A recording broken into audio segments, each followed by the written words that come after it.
Hi hello and welcome dudes. நீங்கள் பார்த்துட்டு இருக்கிறது ட்ரிக்ஸ்டர் மூவிஸ் சேனல்.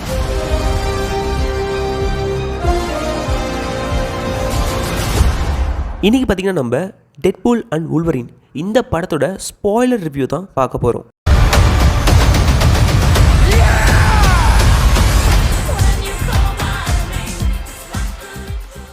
இது வரைக்கும் நான் பார்த்த ஆர்ரேட்டட் மூவிஸ்க்கெல்லாம் இவ்வளோ ஆடியன்ஸ் வந்ததே கிடையாது. அதாவது நான் பார்த்த ஆர்ரேட்டட் மூவிஸ்க்கு சொல்கிறேன். கடைசியாக நான் ஜான் விக் சாப்டர் 4 அந்த படம் தான் பார்த்தேன்.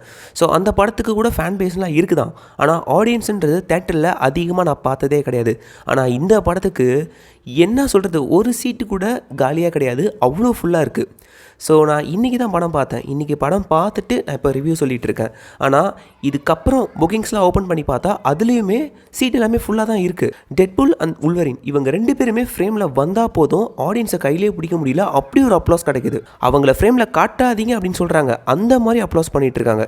அண்டு இந்த மூவிக்கு நடந்த ப்ரமோஷனை பற்றி நான் சொல்லணும்னு சொல்லிட்டு பெருசாக அவசியமே கிடையாது. ஃபஸ்ட்டு பார்த்தீங்கன்னா ஹியூ ஜாக்மேன் வூல்வரினா வரப்போகிறாரு அப்படின்றத அனௌன்ஸ்மெண்ட் பண்ணிட்டாங்க. ஸோ இவர் தான் வூல்வரினா நடிக்க போகிறாருன்றது நமக்கு தெரிஞ்சிருச்சு. செகண்ட், படத்துக்கு ட்ரெய்லர் விடுவாங்களே, அந்த ட்ரெய்லர்லையுமே வூல்வரின் இப்படி தான் இருக்க போகிறாரு, அவர் இப்படி தான் ஷூட் பண்ணியிருக்க போகிறாருன்றதை காமிச்சிட்டாங்க. ஸோ வூல்வரின் படத்தில் வரப்போகிறாரு ஹியூ ஜாக்மேன், அண்டு வூல்வரின் கெட்டப் போட்டால் அவருக்கு இப்படி தான் இருக்கும் அப்படின்றதும் நமக்கு தெரிஞ்சிருச்சு. அண்டு மூணாவது, படம் ரிலீஸ் ஆகிறதுக்கு முன்னாடி ஏகப்பட்ட டிவி ஸ்பாட். ஸோ அந்த படத்துலேருந்து எல்லா டிவி ஸ்பாட்டையும் கலெக்ட் பண்ணி பார்த்தீங்கன்னாவே மொத்த படத்தை பார்த்து உங்களுக்கு ஒரு ஃபீல் கிடச்சிரும். ஸோ புதுசாக நீங்கள் தேட்டரில் பார்த்து சர்ப்ரைஸ் ஆகிற ஈவெண்ட் பெருசாக ஒன்றுமே இருக்காது. ஸோ அப்படி இருந்துமே இந்த படம் ஆடியன்ஸ் மத்தியில் அவ்வளோ ரீச் ஆயிருக்கு. அண்டு ஃபேன்ஸ்லாம் பார்த்தீங்கன்னா செலிப்ரேட் பண்ணிகிட்டு இருக்காங்க. இன்னும் கேட்டால் இது ஒரு A சர்டிஃபைட் மூவி, ஃபேமிலி ஆடியன்ஸே வராது. ஆனால் ஆடியன்ஸ் பயங்கரமாக இந்த படத்தை சேரப் பண்ணிகிட்டு இருக்காங்க. அப்படியே நீங்கள் சோனி ரிலீஸ் பண்ண 2021 ரிலீஸ் பண்ண ஸ்பைடர்மேன் நோ வே ஹோம் படத்துக்கு வாங்கல, அந்த படத்துக்கு நடந்த ப்ரொமோஷன்றது உங்களுக்கு நல்லாவே தெரியும். Totally different. படத்தில் டோபி மேகர், ஆண்ட்ரூ கார்ஃபீல்ட் இந்த ரெண்டு ஸ்பைடர்மேன் வரப்போகிறாங்கன்றது ஒரு ஓப்பன் சீக்ரெட்டாக இருந்துச்சு. அதாவது ஃபேன்ஸுக்கு தெரியுது அவங்க ரெண்டு பேர் வரப்போகிறாங்கன்றது, பட் அஃபிஷியலாக கன்ஃபார்ம் பண்ணலை சோனி சைட்லேருந்து. படம் ரிலீஸ் ஆகிற வரைக்குமே கண்டிப்பாக சோனி இந்த ரெண்டு ஸ்பைடர்மேன் படத்தில் வரப்போகிறாங்கன்றதை சொல்லிடுவாங்கன்னு தான் ஃபேன்ஸ் நம்பிட்டு இருந்தாங்க. ஆனால் கடைசி வரைக்கும் அவங்க சொல்லவே இல்லை. நம்ம போய் படத்தை பார்த்ததுக்கப்புறம் தான் இந்த ரெண்டு ஸ்பைடர்மேன் இருக்காங்கன்றது தெரிஞ்சுது. பிகாஸ் அது ஒரு விதமான ப்ரமோஷன், அதாவது ஓப்பன் சீக்ரெட்டாக ஒரு ப்ரமோஷன் அவங்க பண்ணியிருக்காங்க சோனி. பட் அஃபிஷியலாக இந்த படத்தில் அவங்க இருக்காங்கன்றதை அவங்க சொல்லலை. ஆனால் அப்படியே இந்த பக்கம் நீங்கள் டெட்பூல் அண்ட் வூல்வரினுக்கு வந்தீங்கன்னா எல்லாமே பண்ணிட்டாங்க. ஸோ பெருசாக சர்ப்ரைஸ் ஆகுறதுன்றது படத்தில் ஒன்றுமே கிடையாது. நம்ம எல்லா விஷயங்களும் தெரிஞ்சு தான் படம் போய் பார்க்க போகிறோம். அப்படி இருந்துமே இந்த படத்தை செலிப்ரேட் பண்ணுறாங்கன்னா என்னால் நம்ப முடியல, எப்படி இந்த மாதிரி நடந்துச்சு அப்படின்னு சொல்லிட்டு. இது எப்படி ஒர்க் அவுட் ஆச்சு? இவ்வளோ சர்ப்ரைஸ் எதுவுமே இல்லாமலே இந்த படத்தை பயங்கரமாக செலிப்ரேட் பண்ணுறாங்களே, என்ன தான் காரணம் அப்படின்றது ஒன்றுமே புரியல எனக்கு. அண்ட் அது மட்டும் இல்லாமல் இந்த டெட்பூல் அண்ட் வூல்வரின் ட்ரைலரை மல்டி-மில்லியன் டைம்ஸ் பார்த்துருக்காங்க ஆடியன்ஸ் அப்படின்றதுக்காக இந்த ட்ரைலருக்கு கின்னஸ் ரெக்கார்டே கொடுத்துருக்காங்க. ஆனால் ஆக்சுவலாக ட்ரூ ஃபேக்ட் என்ன தெரியுமா, இந்த படத்தோட ட்ரைலரை நான் ஒன்ஸ் 2 தடவை தான் பார்த்துருக்கேனே. படத்தில் வூல்வரினை காமிச்சு ஒரு ட்ரெய்லர் காமிச்சிருந்தாங்க, காமிக்காமல் ஃபர்ஸ்ட் ட்ரெய்லர் ஒன்று ரிலீஸ் பண்ணியிருந்தாங்க. ஸோ இந்த 2 ட்ரெய்லர் நான் ஒரே ஒரு தடவை தான் பார்த்தேன், அதுக்கப்புறம் நான் பார்க்கவே கிடையாது. ஆனால் ஃபேன்ஸ் எல்லாருமே பார்த்தீங்கன்னா இந்த ட்ரெய்லர் மல்டி-மில்லியன்ஸ் டைம் பார்த்துருக்காங்க சொல்லிட்டு கின்னஸ் ரெக்கார்டே இந்த ட்ரெய்லருக்கு கொடுத்துருக்காங்க. ஆனால் உண்மையிலேயே மல்டி-மில்லியன்ஸ் டைம் பார்த்த ட்ரெய்லர் நான் எது அப்படின்னு சொல்லுவேன்னா no way home and endgame. இந்த படத்துக்கான ட்ரெய்லர் நான் நிறைய தடவை பார்த்துருக்கேன். ஆனால் அந்த படத்தோட ட்ரெய்லர் ரெக்கார்டே இது பிரேக் பண்ணிடுச்சுன்னா என்னால் அதை நம்பவே முடியல. ஸோ இது எல்லாத்துக்குமே காரணமான ஒரு ஆள், இது எல்லாத்துக்குமே பின்னாடி ஒரே ரீசனாக இருந்தவர் யார் அப்படின்னு பார்த்தீங்கன்னா this man, the one and only Ryan Reynolds. இவர் தான் நம்ம பாராட்டி ஆகணும் இவ்வளோ விஷயங்கள் நடந்ததுக்காக. இவரோட தலைமையில் இந்த படம் நடக்கலைன்னா கண்டிப்பாக இப்போ பார்த்த இந்த மூவி ஸ்டைலில் கண்டிப்பாக இந்த படத்தை நம்ம பார்த்துருக்கவே மாட்டோம். அஃப்கோர்ஸ் ரயான் ரெனால்ட்ஸ் தான் கண்டிப்பாக டெட்பூல் படத்தை ப்ரொடியூஸ் பண்ண போகிறாருன்றது நமக்கு தெரியும். பட் இதுக்கு முன்னாடி ரிலீஸ் ஆன அந்த 2 டெட்பூல் படத்தை தாண்டி இந்த படம் ஒரு டிஃப்ரெண்ட் ஸ்டைலில், டிஃப்ரெண்ட் டோனில் எப்படிதான் இந்த படத்தை எடுத்தீங்க அப்படின்ற மாதிரி தான் ஒரு ஃபீலை கொடுத்துச்சு இந்த படம் பார்த்து முடிக்கும் போது நான் சொல்கிறேன். அண்ட் ஆல்சோ இட் ஒர்க்ஸ், இது ஒர்க் அவுட் ஆகிடுச்சு.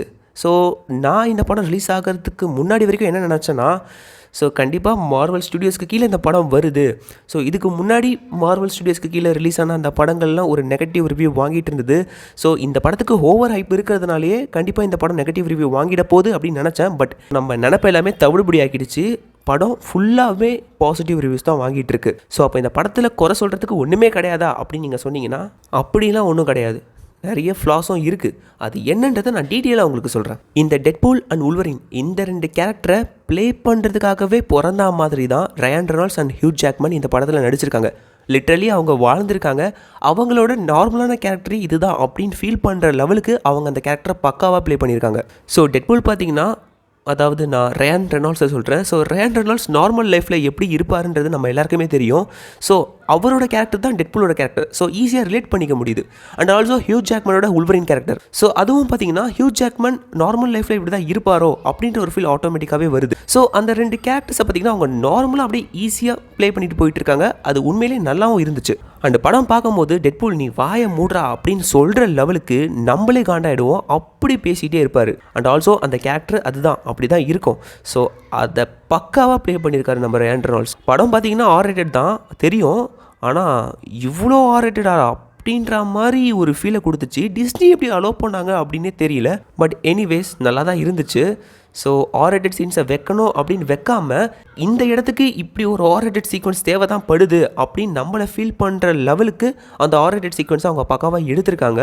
ஸோ எப்படி சொல்கிறதுனா பிளட்டி ஸ்வீட் அப்படின்னு சொல்கிற லெவலுக்கு அந்த R-rated சீன்ஸ்லாம் பார்த்திங்கன்னா பயங்கரமாக இருக்குது. படத்தோட டைட்டில் கார்டு போடுற அந்த சீக்வன்ஸில் இருந்தே நம்ம மைண்டை பார்த்திங்கன்னா ஃபிக்ஸ் பண்ணிடுறாங்க. அதாவது இந்த படம் இந்த ஸ்டைலில் தான் இருக்க போகுது, நீ பார்க்க ரெடியாக இருந்துக்கோ அப்படின்னு ஃபிக்ஸ் பண்ணிடுறாங்க. ஸோ அப்படி ஃபிக்ஸ் பண்ணவங்க அதே ஸ்டைலில் கண்டினியூ பண்ணி படம் முடிகிற வரைக்குமே அப்படி தான் உட்கார வச்சுருக்காங்க.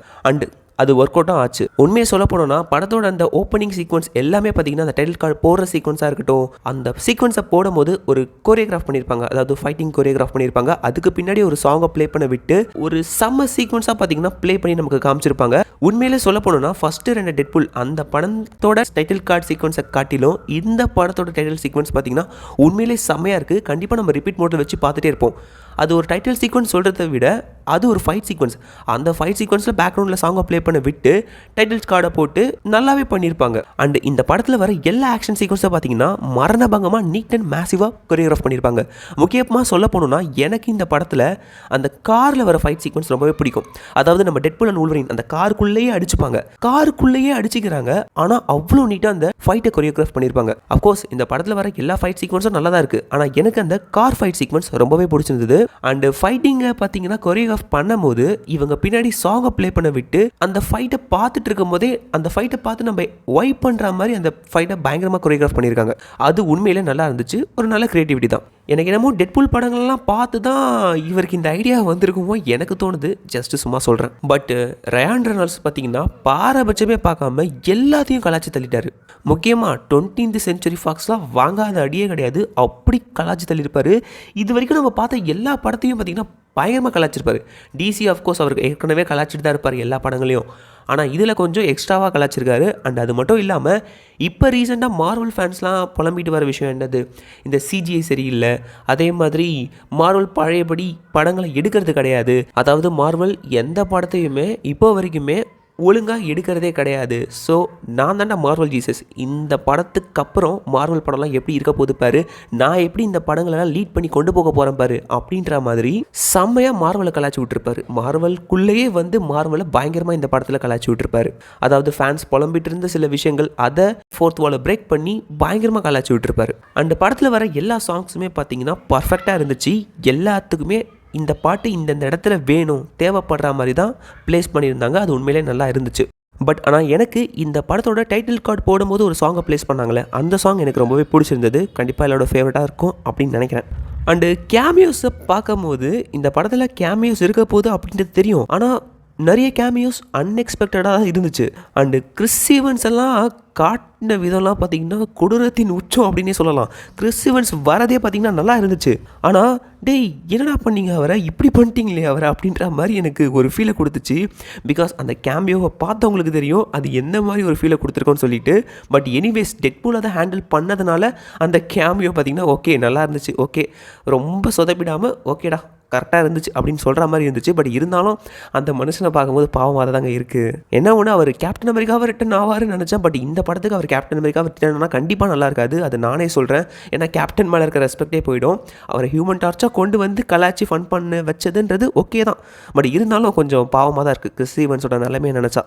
அண்டு ஹென்ரி கெவில் வந்தக்கப்புறம் ஆடியன்ஸ் பண்ண சேரப் இருக்கே எப்பா எப்பா எப்பா அவ்வளோதான், எல்லாருமே செத்துட்டானுங்க ஹென்ரி கெவிலை பார்த்த உடனே. பிகாஸ் ஹென்ரி கெவிலை சூப்பர்மேனாக பிளாக் ஆடமில் கொண்டு வந்து ஆடியன்ஸுக்கு ஒரு ஹைப்பை க்ரியேட் பண்ணி விட்டு அதுக்கப்புறம் நான் சூப்பர்மேனாக மறுபடியும் நடிக்க வரமாட்டேன் அப்படின்னு அவர் வாயாலே அவரை சொல்ல வச்சு ஃபேன்ஸை, அதாவது டிசி ஃபேன்ஸை டிப்ரெஸ் ஆக்கி அப்படியே ஓஞ்சி அந்த விஷயங்கள்லாம் அப்படியே பெருசாக பூதாகரமாக வெடிச்சு அதுக்கப்புறமா சாந்தமாக இருந்த அந்த ஹென்ரி கெவில் ஃபேன்ஸு மறுபடியும் ஹென்ரி கெவிலை உள்வரினா பார்த்த உடனே என்ன மாதிரி சேர பண்ணாங்க தெரியுமா? உண்மையிலே செமையாக இருந்துச்சு. எனக்கு தெரிஞ்சு டிசி வேணால் ஹென்ரி கெவிலை வேஸ்ட் பண்ணியிருக்கலாம், கண்டிப்பாக மார்வல் வேஸ்ட் பண்ண மாட்டாங்க. அதே எனக்கு வையா இல்ல இல்ல நான் எடுத்து போடுறேன். என்ன படியா வலியா அப்பா மகனே அங்குசாமி, நீ மகராசனா இருக்கணும்ப்பா, நீ மகராசனா இருக்கணும். இப்போ கூட உள்வரினா ஹென்ரி கெவிலை கூட்டிட்டு வர வச்சது ஒரு சின்ன டெஸ்ட் தான். அதாவது ஆடியன்ஸ் ஹென்ரி கெவிலை உள்வரினா பார்த்ததுக்கப்புறம் என்ன மாதிரி ரெஸ்பான்ஸ் கொடுக்குறாங்க அப்படின்னு ஒரு சின்ன டெஸ்ட் தான் பண்ணியிருக்காங்க. இவர் தான் ஃபியூச்சரில் உள்வரினா வரப்போறாரு அப்படின்றதுக்கான எந்த ஒரு ஷூரிட்டியும் அவங்க கொடுக்கல. ஜஸ்ட் டெஸ்ட் பண்ணியிருக்காங்க ஆடியன்ஸ் ரியாக்ஷன் எப்படி இருக்குது அப்படின்னு மட்டும்தான். பட் நல்லாவே இருந்துச்சு அவங்க ரெஸ்பான்ஸ். கண்டிப்பாக உள்வரினா வந்தாலுமே இவங்க கொண்டாடுறதுக்கு அதிகப்படியான வாய்ப்பு இருக்குது. ஏன்னா டிசியில் தான் சரியாக யூஸ் பண்ணல, மார்வல்லேயாச்சும் அவரை சரியாக யூஸ் பண்ணட்டுமே அப்படின்ற ஒரு மைண்ட் செட் ஃபேன்ஸுக்கு ஆல்ரெடி வந்துருச்சு. பட் எனிவேஸ் எனக்கு ஹென்ரி கெவிலோட அந்த கேமியோன்றது ரொம்பவே பிடிச்சிருந்தது. என்ன ஒன்று கிறிஸ்டிவன்ஸை தான் கொஞ்சம் மொக்க பண்ணிட்டாங்க. உங்கள் எல்லாருக்குமே தெரியும் மார்வல் ஸ்டுடியோஸ்குள்ளேயே பிளேட் அப்படின்ற ஒரு படம் மகர்ஷாலா அலியை வச்சு வரப்போகுது அப்படின்னு ஒரு அனௌன்ஸ்மெண்ட் பண்ணாங்க. இப்போ வரைக்குமே அந்த படம் பார்த்திங்கன்னா டிலே ஆகிட்டே தான் இருக்குது. பிகாஸ் ஆஃப் டேரக்டர் சேஞ்சு, அதுக்கப்புறமா ஸ்க்ரீன் ரைட்டிங் சரியில்லை, ஸ்கிரிப்ட் ரைட்டிங் சரியில்லைன்னு சொல்லிட்டு அந்த படத்தை பார்த்தீங்கன்னா டிலே பண்ணிட்டே இருக்காங்க. இப்போ வரைக்கும் பார்த்தீங்கன்னா அந்த படத்தோட ஷூட்டிங்கை ஸ்டார்ட் பண்ணவே கிடையாது. ஃபேன்ஸே பார்த்தீங்கன்னா ஒரு கட்டத்து மேலே இந்த படத்தை நீங்கள் எடுக்கவே எடுக்காதீங்க, இவ்வளோ டிலே பண்ணுறதுக்கு இந்த படத்தை எடுக்காமலே இருக்கலாம் அப்படின்னு ஒரு மைண்ட் செட்டுக்கே வந்துட்டாங்க. ஸோ இப்படி இருக்க சமயத்தில் இந்த டெட்பூல் அண்ட் உல்வரின் படத்தில் பழைய பிளேடாக நடிச்ச அந்த ஆக்டரே பார்த்தீங்கன்னா ஒரு கேரக்டர் ப்ளே பண்ணிட்டு போயிட்டாரு. அதாவது அவரோட பிளேட் கேரக்டரே பார்த்தீங்கன்னா மல்டிவர்ஸ் லெவலில் ஒரு வேரியண்ட்டாக பிளேடாக ப்ளே பண்ணிட்டு போயிட்டாரு. ஸோ அதை பார்க்கும்போது இந்த சீனெல்லாம் பார்த்தா அந்த மகர்ஷாலா அலி இருக்கார்ல அந்த ஆக்டர் எவ்வளோ ஃபீல் பண்ணுவார். ஆடா பாவீங்களா, எனக்கு படம் எடுக்கிறேன்னு சொல்லிட்டு அந்த பழைய ஆக்டரே பார்த்தீங்கன்னா அவரோட பிளேட் அப்பியரன்ஸை இந்த படத்தில் காமிச்சிட்டு போயிட்டாரு. இதுக்கப்புறம் நான் பிளேடாக வந்தால் என்ன வரலனா என்ன அப்படின்ற ஒரு மைண்ட் செட் கண்டிப்பாக அந்த ஆக்டருக்கு வந்துடும் இந்த சீனை பார்த்தா சொல்கிறேன். ஸோ பிளேடோட கேமியோலாம் அன்எக்ஸ்பெக்டட் தான், பட் ஓகே நல்லாவே இருந்துச்சு. அண்டு இதுக்கு முன்னாடி காமிச்ச அந்த உல்வரின் இருக்கார்ல லோகன், அவரோட உல்வரினும் இப்போ இந்த வேரியண்ட் உல்வரின், இந்த டெட்பூல் அண்ட் உல்வரின் படத்தில் வந்த உல்வரினுக்கும் நிறைய டிஃப்ரென்ஸ் இருக்குது. ஒரு வேரியேஷனை காட்ட ட்ரை பண்ணியிருக்காங்க, அது உண்மையிலே ஒர்க் அவுட் ஆச்சு, நல்லாவே இருந்தது. அண்டு இந்த படத்தில் எவ்வளோ கெட்ட வார்த்தை, எப்பா டே போதுண்டா அப்படின்ற லெவலுக்கு கெட்ட வார்த்தையாக பேசிகிட்டு இருப்பாங்க. நிறைய வல்கரான வேர்ட்ஸை யூஸ் பண்ணிட்டு தான் இருப்பாங்க. இங்கிலீஷ்லேயே சொல்கிறேன். ஸோ இங்கிலீஷில் கேட்கும் போதே அது வந்து இல்லை போதுண்டா, எப்படா இதெல்லாம் வந்து அலோவ் பண்ணுறீங்க, இந்த மாதிரி பேசுகிறதுக்கு டைலாக்ஸ் எப்படா ரைட் பண்ணுறீங்க, அதை ஆடியன்ஸ் கேட்கணும்னு நீங்கள் நினைக்கிறீங்களா அப்படின்ற லெவலுக்கு அப்படி எழுதி வச்சுருக்காங்க இவங்க அந்த டைலாக்லாம் சொல்கிறேன். முக்கியமாக டெட்பூல் அண்ட் உல்வரின் இவங்க ரெண்டு பேருமே அந்த எஃப்ன்ற வார்த்தையை விடவே கிடையாது. படம் ஃபுல்லாக பேசிகிட்டே தான் இருக்காங்க. கிட்டத்தட்ட ஆடியன்ஸே பார்த்தீங்கன்னா ஒரு மைண்ட் செட்டில் போதுண்டா அப்படின்ற லெவலுக்கே வந்துட்டாங்க. அப்படி கெட்ட வார்த்தை பேசிகிட்டு இருக்கானுங்க. ஆக்சுவலாக நான் இந்த படத்தை இங்கிலீஷில் தான் பார்த்தேன், தமிழ் டப்பிங் இன்னும் நான் பார்க்கல. சப்போஸ் இந்த வீடியோ பார்த்துட்டு இருக்கவங்க யாராவது தமிழ் டப்பிங்கில் இந்த படத்தை பார்த்துருந்தீங்கன்னா அதில் எப்படி இந்த பேட் வேர்ட்ஸ் எல்லாம் மேட்ச் பண்ணி நம்ம லாங்குவேஜ்க்கு ஏற்ற மாதிரி டப்பிங் பண்ணியிருக்காங்க அப்படின்றத நீங்கள் மறக்காமல் கீழே கமெண்ட்டில் சொல்லுங்கள்.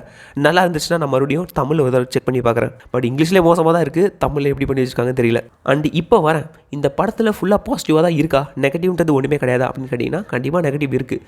இந்த படம் பார்த்திங்கன்னா கொஞ்சம் லேக் அடிக்கிற மாதிரி தான் இருக்கும். அதாவது நடுவில் இருக்க மிட் போர்ஷன் சொல்கிறேன், சில டைலாக்ஸ்லாம் பார்த்திங்கன்னா அவங்க கன்வே பண்ணிகிட்டு இருப்பாங்க. ஸோ அந்த டைலாக்குள்ளேயே ஸ்டோரி சொல்லியிருப்பாங்க, அதை தாண்டி டைலாகாகவே பேசிகிட்டு இருக்காங்களே என்னடா பேசுகிறீங்க நீங்கள் அப்படின்னு புரியாத மாதிரி தான் ஜென்ரல் ஆடியன்ஸ் கண்டிப்பாக இருப்பாங்க. பட் அந்த டைலாக்குள்ளேயே ஸ்டோரி சொல்லிகிட்டு இருப்பாங்க. ஸோ அதெல்லாம் கொஞ்சம் கட் ஷார்ட் பண்ணியிருக்கலாம் அப்படின்றது என்னோட ஒப்பீனியன். அண்டு செகண்ட் நெகட்டிவ், இதுதான் முக்கியமான நெகட்டிவ் அண்ட் மோசமான நெகட்டிவ். இந்த ஸ்டோரி பார்த்திங்கன்னா கொஞ்சம் டிப்பிக்கலாக தான் இருக்கும், டிஃபிகல்ட்டாக இருக்கும். அதாவது அண்டர்ஸ்டாண்ட் பண்ணுறதுக்கு கொஞ்சம் கஷ்டமாக தான் இருக்கும். அதாவது மார்வல் ப்ராஜெக்டை பார்த்துட்டு வர மார்வல் ஃபேன்ஸுக்கே பார்த்தீங்கன்னா இந்த படத்தை புரிஞ்சுக்கிறது கொஞ்சம் கஷ்டமாக தான் இருக்கும். ஏன்னா அப்படி தான் அவங்க ஸ்டோரியை கன்வே பண்ணியிருக்காங்க. அவங்க தெளிவாகவே கன்வே பண்ணல, என்ன நடக்குதுன்றதை நம்ம ஒரு சீனில் பார்த்து புரிஞ்சுக்கிறதுக்குள்ளேயே அடுத்த சீன் ஜம்ப் ஆகி வேற ஒரு ஸ்டோரியை சொல்லிட்டு இருக்காங்க.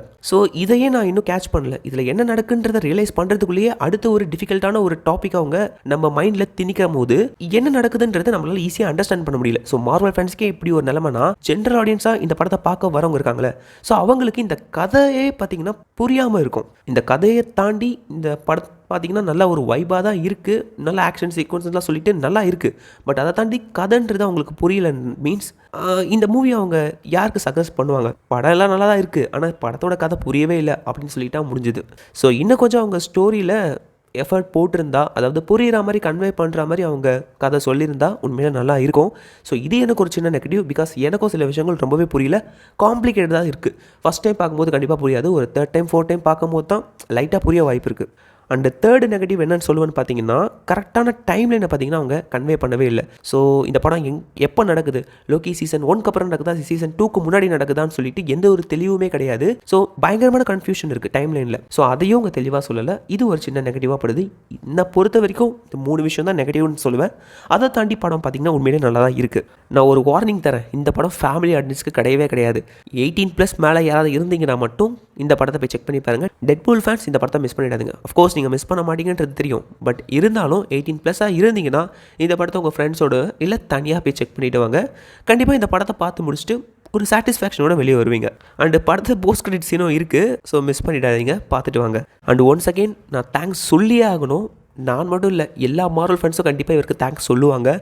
இந்த டெட்பூல் அண்ட் வூல்வரின் மூவிக்காக நம்ம ரயான் ரெனால்ட்ஸ்க்கு thanks for the movie bro. உண்மையிலே Marvel back to the form அப்படின்னு சொல்கிற லெவலுக்கு இந்த படத்தை நீங்கள் கொடுத்துட்டீங்க.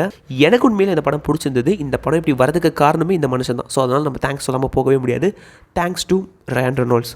அண்டு இந்த படத்தை பார்த்து முடிச்சிட்டக்கப்புறம் இந்த படம் மார்வலுக்கு ஒரு கம்பேக் தானா, மார்வல் பேக் டு த ஃபார்மா அப்படின்னு கேட்டிங்கன்னா கண்டிப்பாக சொல்லுவேன், Marvel back to the form தான். இந்த படத்தை என் ஃப்ரெண்ட்ஸ் கூட பார்த்துட்டு வெளியே வரும்போது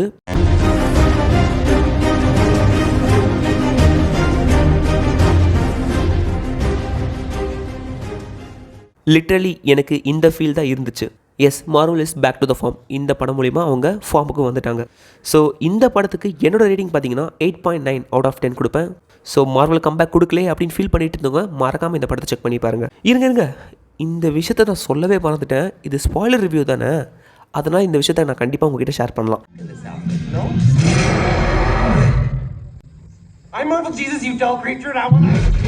லிட்ரலி இந்த சீனை பார்த்துட்டக்கப்புறம் எனக்கு இப்படி தான் ஒரு ரியாக்ஷன் இருந்தது, என்னடா பண்ணி வச்சுருக்கீங்க அப்படின்ற மாதிரி தான். So many surprises are there.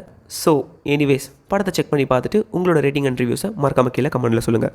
So நான் படம் பார்க்க போகும்போது ராயனுக்கும் கிளாஷ் விட்டா மாதிரி தான் இருந்துச்சு. விச் மீன்ஸ் ரயன்ன்றது நான் ரயன் ரெனால்ட்ஸை சொல்கிறேன், ராயன்ன்றது ராயன் படத்தை சொல்கிறேன். பட்டு அன்ஃபார்ச்சுனேட்லி இந்த டெட்பூல் அண்ட் வூல்வரின் படத்துக்கு தான் நிறைய பேர் வந்திருந்தாங்க. நீங்கள் நம்பலனாலும் அதுதான் நெசம். ஸோ இதே மாதிரி அடுத்த அவசரமான வீடியோவில் உங்களை மீட் பண்ணுற வரைக்கும் stay connected with Dexter movies channel. And once again welcome to Dexter movies channel. எல்லாருமே ஷேர் பண்ணி நம்ம சேனலை சப்ஸ்கிரைப் பண்ணிக்கோங்க. தேங்க்யூ. உங்களை கடத்தின குரூப் நீங்க தானா? டேய், என்னடா அவர் எம்எல்ஏடா? தெரியுமேடா. அவர் என்னடா பண்ணி வச்சிருக்கீங்க?